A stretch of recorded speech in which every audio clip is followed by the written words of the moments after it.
year was 2027. Advances in biotechnology were helping people improve their physical and mental abilities to an amazing degree. Provided, of course, they had enough money. A new breed of people was emerging, half human, half machine. And in Detroit, at least, not everyone was happy to see it. I'd just landed a job as head of security at Sarif Industries, a cutting-edge biotech firm. David Sarif himself handpicked me for the job, said he needed me to keep his people safe. My ex, Megan Reed, was one of them. Brilliant neuroscientist, Megan had found a way to make augmentation safe and affordable for everyone. All she had to do was present her research to Congress. But the night before her big meeting, my security measures failed. A team of Black Op mercenaries stormed into Sarif headquarters, massacring everyone in sight. 3 of the mercs were heavily augmented walking tanks. Their mission? Take out Megan and her team. I tried to stop them, but their leader tossed me through a plate glass wall. Last thing I heard as his bullets slammed into my brain was Megan's dying scream. I should have died with her. Only I didn't. High-end military-grade enhancements saved my life. The best augmentation Sarif's money could buy. It took me half a year to get a feel for them. Should have taken longer. But 6 months into my recovery, Sarif Industries was attacked again. This time, by a radical group of pro-human purists. Violent, militant, and fanatically opposed to human augmentation. They claimed to be members of Humanity Front, a non-profit organization that wanted the UN to limit biotechnology research. The thugs broke into Sarif's factory and found machinists working overtime on a top-secret military augment called the Typhoon.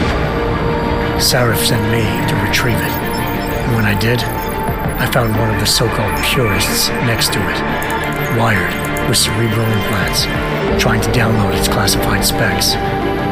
Obviously, something more was going on. The AUG killed himself before I could question him.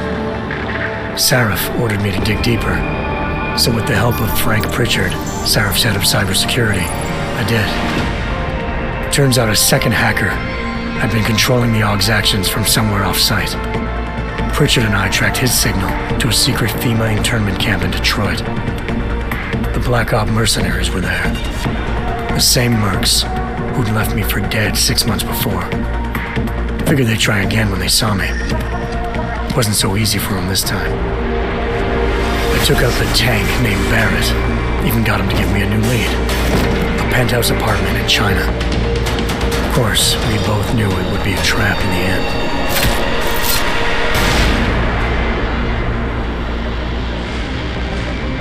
Hengsha Island, China. Home to a city so crowded, they had to build a second city on top of it. Trying to find clues in Hengsha wouldn't be easy. Lucky for me, I wasn't alone. Farida Malik, Sarif Industries' ace pilot, had lived in Hengsha before. A good person to have on your side. She knew enough about the place to get me around. Malik dropped me in the lower city, close to the penthouse Barrett had told me about. Bell Tower Associates, a private security firm under contract to the Chinese government, had agents tossing the suite when I arrived. Just not for the reason I'd been expecting. Turns out the man who lived there was a criminal hacker named Van Bruggen. The same hacker who'd been remotely controlling the AUG in Sarif's factory. Van Bruggen's panicked decision to force the man to commit suicide had been a mistake. Now his mercenary partners were gunning for him, and I needed to find him before they did. Locating Van Bruggen meant playing nice with the triads, Hengsha's organized crime lords. They had the hacker holed up inside a low-rent capsule hotel. By the time I found him, Van Bruggen had no qualms giving up the woman who hired him. Zhao Yunru, president of the Taiyang Medical Corporation. According to Van Bruggen, Zhao wanted to monopolize the augmentation industry and had hired Black Op mercenaries to destabilize her competition. Sarif Industries was at the top of her list. To prove this, I needed to get inside TYM and grab a surveillance hologram off a server. I suspected Van Bruggen was hiding something when he told me this, but nothing could have prepared me for what I saw. Megan wasn't dead. She and her 4 best researchers had been kidnapped, spirited away somewhere while their kidnappers made it look like they were dead. Desperate to learn more, I confronted Zhao in her penthouse. She claimed to be a pawn in a bigger plan, and hinted at a group so powerful it controlled global interests at a whim. Then she slipped into a panic room and hit the alarm, forcing me to make a very quick exit. I figured Zhao was lying, but part of her confession made sense. David Sarif had been worried about his people. So worried, he'd required all of them to have subdermal locator devices surgically implanted. The GPLs would have been broadcasting the day of the attack. But Zhao said a single call to Picus, the world's leader in global 24-hour satellite news, had turned those signals off. I needed to fly to Picus headquarters in Montreal if I wanted to learn more.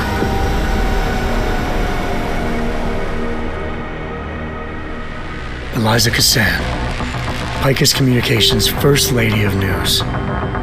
Malik thought I was reaching when I told her Eliza was involved in this. The world's most famous news anchor, working with a mercenary hit squad.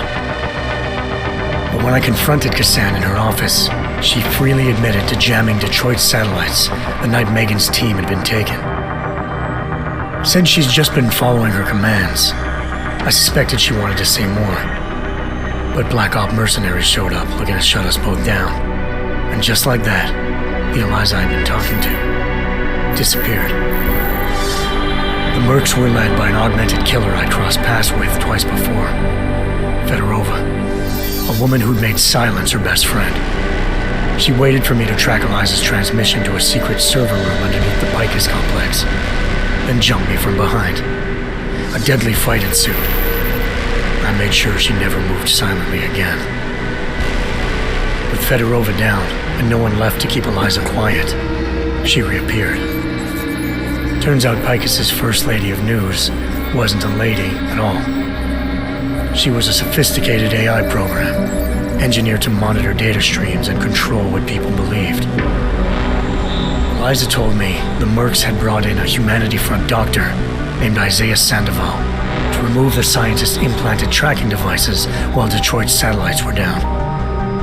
She also told me to speak to David Sarif if I wanted to learn more. By the time Malik and I got back to Detroit, tensions between normal and augmented citizens had reached a flashpoint.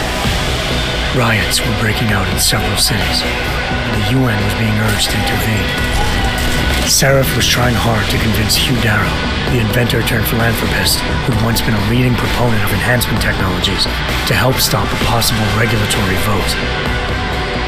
Sarif had a lot riding on Darrow.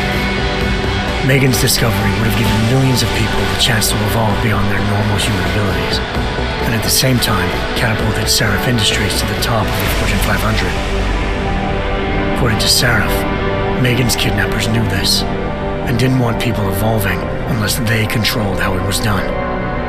He called his enemies Illuminati, and urged me to keep searching.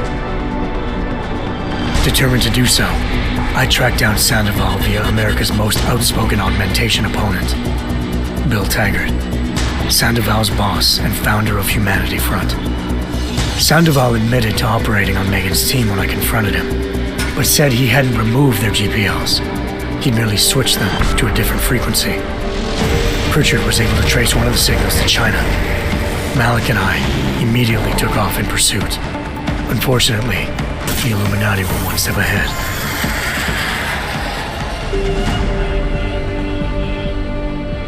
Ambushed. Shot out of the sky by Bell Tower Associates, seconds after entering Hengsha's airspace. Malik's piloting skills saved me. After a tense and bitter struggle, I escaped into Lower Hengsha. The tracking signal I was following led straight to the Triads, or more specifically, to the augmented arm of Tong Si-hung, leader of a gang of augmentation harvesters. Tong said they'd taken the arm off a corpse, which Bell Tower had left at their door, meaning at least one of Sarif's scientists was dead. Maybe not the rest of them, though. Tong pointed me to a port used for human trafficking and helped me slip aboard a bell tower ship. We were sailing to Rifleman Bank Station, a military base in the South China Sea. Bell Tower was holding kidnapped civilians as prisoners there, and using them to perfect the Hyron Project, a human-computer interface that left most of its test subjects dead. My search for Megan would have ended then, if not for a mysterious ally named Quinn. In exchange for my help exposing Bell Tower, he slipped me aboard a second ship headed to Singapore and an Illuminati-run biotech facility called Omega Ranch. 3 of Seraph's scientists were there, forced by their captors to create a technology capable of remotely shutting down augmented abilities. Thanks to an emergency recall notice issued by the World Health Organization, millions of people all over the world already had the biochip installed. With the help of the scientists, I tracked Megan to a private section of the ranch. There, I ran into Yaron Namir, the walking tank who'd put a bullet in my brain the first time we met. He'd teamed up with Zhao and was hoping to catch me off guard. Their little ambush didn't work. I found Megan in a suite belonging to Hugh Darrow, the billionaire philanthropist who Seraph had called on for help. Darrow had convinced her to go along with the biochip plan by promising to sabotage the tech. As she was explaining this, Darrow appeared in a global broadcast, telling the world that augmentations would be the death of mankind. Then he activated the biochips to prove his point. All over the world, augmented people flew into a killing frenzy. Darrow had betrayed everyone, and it was up to me to set things right. To do it, I had to reach Panchaea, a massive installation in the Arctic Ocean. As I raced through corridors built by an all-augmented workforce, I saw death and destruction firsthand. By the time I shut down Darrow's broadcast, I knew the damage he'd done. Still, humanity's future remained unclear. How would the world react to this sabotage? Would people ever regain their faith in augmentations again? What would be the Illuminati's next move? Only time would give us the answers.